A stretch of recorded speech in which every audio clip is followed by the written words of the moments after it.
Good evening, everyone. I'm McKenna Nobles, and happy Friday. Thanks for joining me for Wiregrass Daily News at 6. We're starting today in Dale County with our top story. Authorities responded to a firearm assault call at the Summer Chase Trailer Park on Mance Newton Road around 9:30 this morning. Initial reports indicate that one person was killed at the scene, and details are still emerging as investigators work to gather more information. Now, from when I was on live this morning, we have not had a single update since then. There's some hearsay, he say, she say, but I am so sorry. I don't know. Just there we go. It's all kind of still he said, she said kind of stuff. We're still waiting from that official statement from Lieutenant Owens. But as of right now, all that we do know is that someone called that was not within the city limits and said there was possibly some violent actions taking place. And that's, like I said, that's all we know right now. And of course, when we do receive some information, we will provide an update. Bringing things over to Houston County now, where the city of Dothan presented checks today to the coaches of area basketball teams that participated in the 2024 Dothan Hoops Classic Tournament. Now, Northside Methodist, Ashford, Wicksburg, Dale County, Geneva County, Charles Henderson, and Abbeville each played one game and received $2,674. Now, each of these teams that were awarded money today, the money they received was based on how many games they played. I think it was either one game, maybe two, and then 4 games for the final 4. So then for the second round, you have Headland, Carroll, Rehoboth, and Georgiana that each played 2 games and received $5,348. Now, getting into some big money, we have the final 4 teams. That were Eufaula, Providence Christian, Dothan, and Houston Academy was the tournament winner, and they each received $10,696. And now that was a mass total of $85,568 that was divided between the 16 participating teams. So congrats to everyone that played and participated, and a major congratulations to Houston Academy for winning that whole tournament.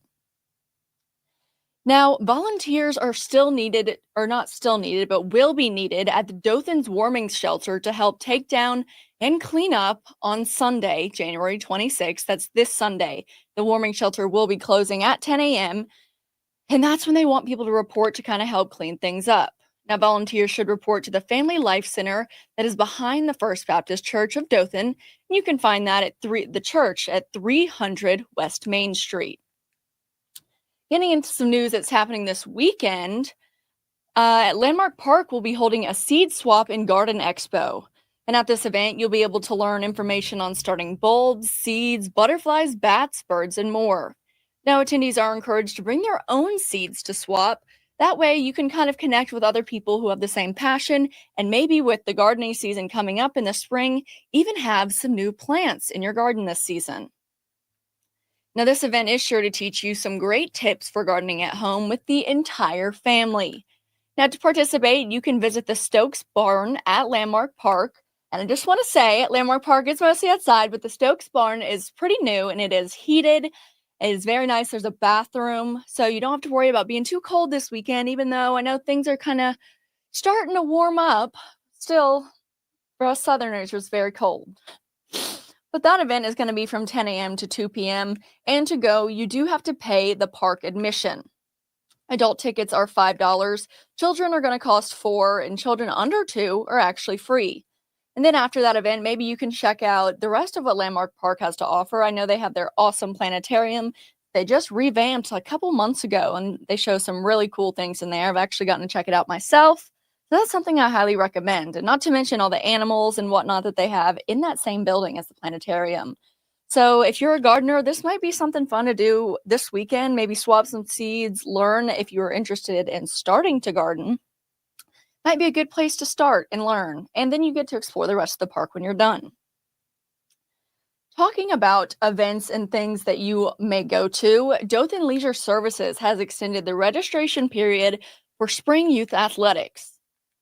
Registration for youth baseball for ages 13 to 14, softball for ages 5 to 15, and track ages 7 to 14 will be open until January 26th or until all spots are filled. Now, this registration fee is $40 per child, and first-time participants must submit a birth certificate and proof of insurance. Now, discounts are available for children that are enrolled in Medicaid.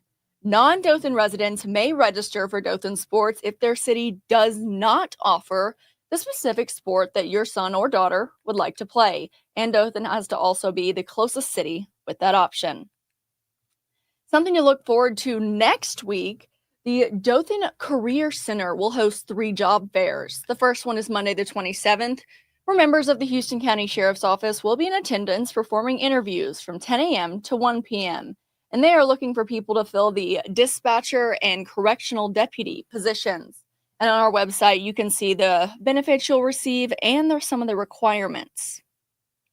Now, on January the 29th, LMC Manufacturing will be accepting applications for a variety of positions starting at 9 a.m. And they are definitely the ones out of all of these that has the most diverse kind of positions that they are hiring for. Now, the final job fair is going to be on Thursday, January 30th, with Steward Machine from 8 a.m. to 4 p.m. Now, this group is looking to hire welders and fitters for both first and second position shifts. All of these job fairs are taking place at Dothan Career Center, which you can find at 787 Ross Clark Circle in Dothan. Well, guys, that's going to do it for the news portion of today. But before we go, of course, we have to take a look at our forecast. So as the evening kind of started to settle in, skies did clear up and temperatures did start to drop. We had a high of 50 today, which is obviously much warmer than we've seen in days past, but lows tonight are expected to hit a frigid 23 degrees. So if you have any big Friday night plans, make sure that you are bundled up, you have that jacket, and it didn't look like you had any rain to worry about, only about a 6% chance of rain this evening. And it's looking like also that in the days ahead, things are going to start warming up as well. I appreciate you for joining me for Wiregrass Daily News at 6. I'll see you on Monday back here at the same time, and I hope everyone has a great weekend.